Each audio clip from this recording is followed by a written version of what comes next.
Spiking gas prices are estimated to be sapping $1.5 billion a day out of the U.S. economy and putting that money right into foreign oil-producing nations. Julie. All right, Shannon Bream in Washington, thank you. Speaking of Tim Kaine, did he give you any sort of hint whatsoever whether he might be in the running or he might, in fact, be the one?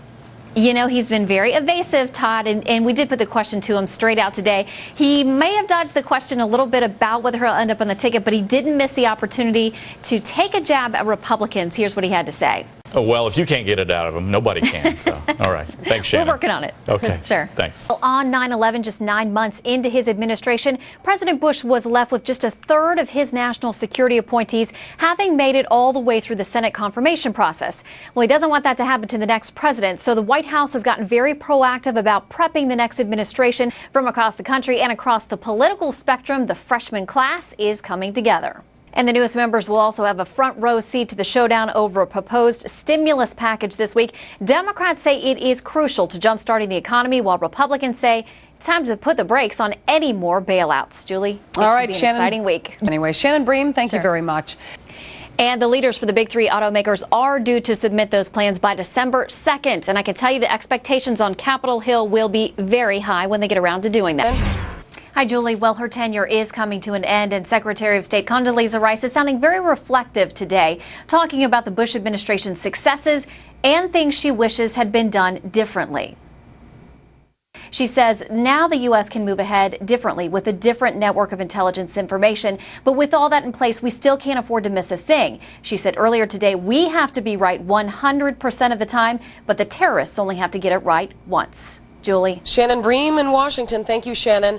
And just moments ago, President-elect Barack Obama issued a statement on today's events calling Roland Burris a good man, but noting that Democrats have made clear they will not accept anyone appointed by Blagojevich. And Jimmy's gone as far now as saying it is time for the governor to resign. Shannon, thank you. Realistically, Shannon, how long till all this is resolved once and for all?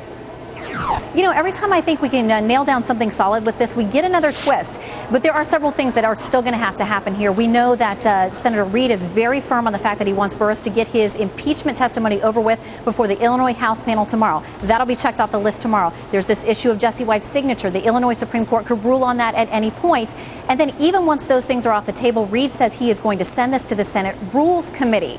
So there's still a lot of hoops to jump through for Roland Burris. We'll see how quickly those dominoes all fall. Shannon Bream live at her new home away from home on Capitol Hill. A recent survey shows 64% of U.S. companies have implemented or will soon adopt obesity reduction programs.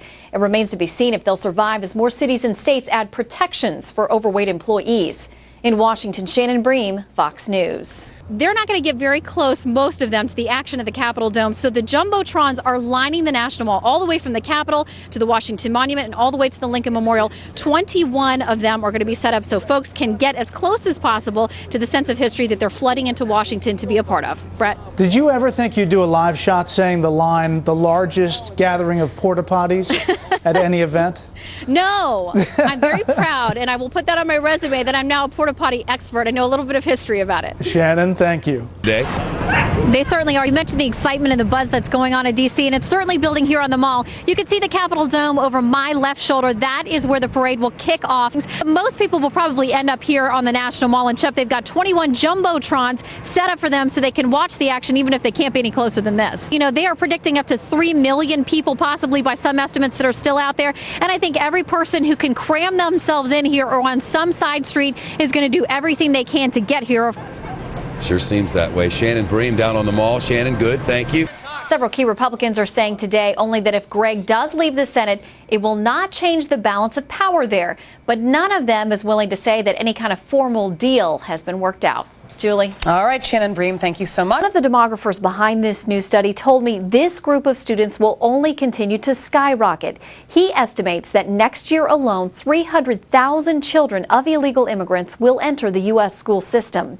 In Washington, Shannon Bream, Fox News. Was very, very successful. She won big cases against child pornographers and murderers, but they say to call her tough on crime really would not encapsulate everything. They say it's much more nuanced than that. In fact, I found a speech from 1999 that she gave where she said prosecutors should not overly identify with their victims. They have to remember that defendants are humans too, and that they also have families that love them. So she certainly has appreciation for both sides of any criminal case. How about her ankle? How's she doing? We hear she's doing pretty good. You know, she was a trooper to make it all the way to Washington here before somebody forced her to go get x-rays. She did keep all of her appointments today, we understand, on the Hill, and that is not an easy gauntlet to run, even if you are in tip-top shape, Shep. Shannon Bream live in D.C. with much of Washington floating behind her. Shannon, thank you.